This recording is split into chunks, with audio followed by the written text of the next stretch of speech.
ഹോർമൂസിലെ സാഹചര്യം നിരീക്ഷിച്ചു വരികയാണെന്ന് യുഎയിലെ ഇന്ത്യൻ എംബസി. ഇറാന്റെ ആക്രമണത്തിൽ പരിക്കേറ്റവർക്ക് മികച്ച ചികിത്സ ഉറപ്പാക്കും. പ്രാദേശിക ഭരണകൂടങ്ങളുമായി ചേർന്ന് നടപടികൾ സ്വീകരിച്ചെന്നും ഇന്ത്യൻ എംബസി അറിയിച്ചു. ഇറാന്റെ വ്യോമാക്രമണ ഭീഷണിയെ തുടർന്ന് ബഹ്റൈനിൽ വീണ്ടും അപായ സൈറണുകൾ മുഴങ്ങി. വിവരങ്ങളുമായി ഷിൻസ് സെബാസ്റ്റ്യൻ ചേരുന്നുണ്ട്. ഏറ്റവും പ്രധാനപ്പെട്ട വിവരങ്ങൾ നൽകാൻ ഷിൻസ്, എന്താണ് നിലവിലെ സാഹചര്യം? ഗൾഫ് മേഖലയിൽ എങ്ങനെയാണ് ഈ അമേരിക്ക ഇറാൻ പ്രതിസന്ധി തുടരുന്നത്? ഒപ്പം ഇന്ത്യൻ എംബസി എന്തൊക്കെ കാര്യങ്ങളാണ് ഇപ്പോൾ വ്യക്തമാക്കുന്നത്? അശ്വതി, ഒരു യുദ്ധസമാനമായ സാഹചര്യത്തിലൂടെയാണ് ഇപ്പോൾ പശ്ചിമേഷ്യ കടന്നു പോകുന്നത്. ഹോർമൂസ് കടലിടുക്കിൽ 2 UAE കപ്പലുകൾക്ക് നേരെ ഇറാന്റെ ഭാഗത്ത് ആക്രമണം ഉണ്ടാകുകയും ഒരു ഭാരതീയനുമായി കൊല്ലപ്പെടുകയും ചെയ്യുന്ന സാഹചര്യം ഉണ്ടായിരുന്നു. 4 ഭാരതീയർ ഉൾപ്പെടെ 8 പേർക്ക് പരിക്കേൽക്കുകയും ചെയ്തിട്ടുണ്ട്. ഈ സാഹചര്യത്തിലാണ് UAE ഇന്ത്യൻ എംബസി കാര്യങ്ങൾ നിരീക്ഷിച്ചു വരികയാണെന്നും ഭാരതീയർക്ക് ചികിത്സ നൽകും, പരിക്കേറ്റ ഭാരതീയർ ചികിത്സ നൽകുമെന്നുള്ള അറിയിപ്പ് ഇപ്പോൾ പുറപ്പെടുവിച്ചിരിക്കുന്നത്. ഇതേപോലെ തന്നെ ഈ സംഭവത്തിൽ UAE ശക്തമായി അപലപിച്ചിട്ടുണ്ട്. കൊല്ലപ്പെട്ട ഭാരതീയന്റെ കുടുംബത്തോടും കേന്ദ്ര സർക്കാരിനോടുമാണ് അനുശോചനം ഇപ്പോൾ അറിയിച്ചിട്ടുണ്ട് UAE. ഏതായാലും കാര്യങ്ങൾ ഇപ്പോൾ നിരീക്ഷിച്ചു വരികയാണെന്ന് ഇന്ത്യൻ എംബസി അറിയിച്ചു. ഏതായാലും ഹോർമൂസ് കടലിടുക്കും മറ്റ് ഗൾഫ് രാജ്യങ്ങളിലും ഇറാന്റെ ഭാഗത്ത് ശക്തമായ ആക്രമണമാണ് നടന്നു വരുന്നത്.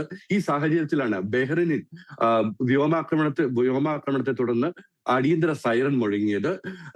രാജ്യത്തെ സ്വദേശികളും വിദേശികളും അടക്കമുള്ള മുഴുവൻ താമസക്കാരും അതീവ ജാഗ്രത പുലർത്തണമെന്ന് ആഭ്യന്തര മന്ത്രാലയം അറിയിച്ചിട്ടുണ്ട്. ജനങ്ങൾ പരിഭ്രാന്തരാകാതെ സുരക്ഷിതമായ ഇടങ്ങളിൽ തുടരണമെന്നാണ് ബഹ്റൈൻ ആഭ്യന്തര മന്ത്രാലയം അറിയിച്ചത്. ഏതായാലും പരിഭ്രാന്തപ്പെടേണ്ട ഒരു സാഹചര്യം ഇല്ലെങ്കിലും എല്ലാവരും സുരക്ഷിതരായി നിൽക്കണമെന്നാണ് ആഭ്യന്തര മന്ത്രാലയം കാര്യങ്ങൾ നിരീക്ഷിച്ചു വരികയാണെന്നും എല്ലാവർക്കും സുരക്ഷ ഉറപ്പാക്കേണ്ട കാര്യങ്ങൾ സൈന്യം ചെയ്യുന്നുണ്ടെന്നും ബഹ്റൈൻ അറിയിച്ചിട്ടുണ്ട്. ഇതേപോലെ തന്നെ മറ്റ് ഗൾഫ് രാജ്യങ്ങളിലേക്കും ഇറാന്റെ ഭാഗത്തുനിന്ന് ഒരു ആക്രമണം നടക്കുകയാണ്. ഏതായാലും യുദ്ധ സമാന സാഹചര്യമാണ് പശ്ചിമേഷ്യയിലുള്ളത്. പ്രത്യേകിച്ച് ഹോർമൂസ് കടലിടുക്കിൽ അവിടുത്തെ കപ്പലുകൾ ഹോർമൂസ് കടലിലൂടെ കടന്നു പോകുന്ന കപ്പലുകൾക്ക് നേരെ ഇറാന്റെ ഭാഗത്ത് ആക്രമണം ഉണ്ടാകുന്നു. അവിടെ ഇന്ത്യൻ കപ്പലുകൾ അടക്കം നിരവധി കപ്പലുകൾ അവിടെ കുടുങ്ങിക്കിടക്കുന്നുണ്ട്. ഈ സാഹചര്യത്തിലാണ് 2 UAE കപ്പലുകൾക്ക് നേരെ ആക്രമണം ഉണ്ടാകുകയും ഒരു ഭാരതീയൻ കൊല്ലപ്പെടുകയും 4 ഭാരതീയർക്ക് പരിക്കേൽക്കും. 4 ഭാരതീയർക്കും 4 ഉക്രൈൻ സ്വദേശികൾക്കാണ് പരിക്കേൽക്കിയിരിക്കുന്നത്.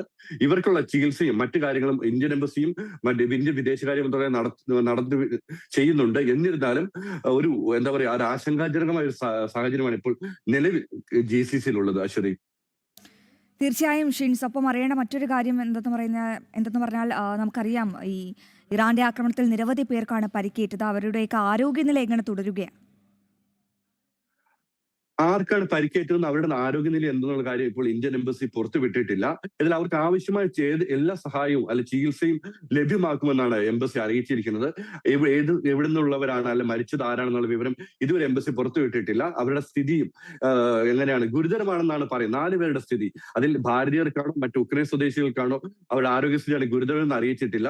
ഏതായാലും അവർക്ക് ആവശ്യമായ എല്ലാ സഹായവും ഇന്ത്യൻ നയതന്ത്ര കാര്യാലയങ്ങൾ ഉറപ്പുവരുത്തുന്നുണ്ട്. അതേപോലെ തന്നെ കേന്ദ്ര സർക്കാരും ഈ കാര്യത്തിൽ സജീവമായി ഇടപെടുന്നുണ്ട്. അതോടൊപ്പം UAE ഭരണകൂടവും ഇവർ ഒത്തുചേർന്നിട്ട് എല്ലാ സഹായവും നൽകി വരുന്നുണ്ട്. അശ്വതി, ശരി ഷിൻസ്, കൂടുതൽ വിവരങ്ങൾ പ്രേക്ഷകരുമായി പങ്കുവയ്ക്കുക. എന്തായാലും വളരെ പ്രധാനപ്പെട്ട വിവരങ്ങളാണ് ഞങ്ങളുടെ പ്രതിനിധി ഷിൻസ് സെബാസ്റ്റ്യൻ പ്രേക്ഷകരുമായി പങ്കുവച്ചത്. പശ്ചിമേഷ്യയിൽ സ്ഥിതി അശാന്തമാണെന്നുള്ള ഏറ്റവും ഗുരുതരമായൊരു സാഹചര്യമാണ് അവിടെ ഉടലെടുത്തിരിക്കുന്നത്.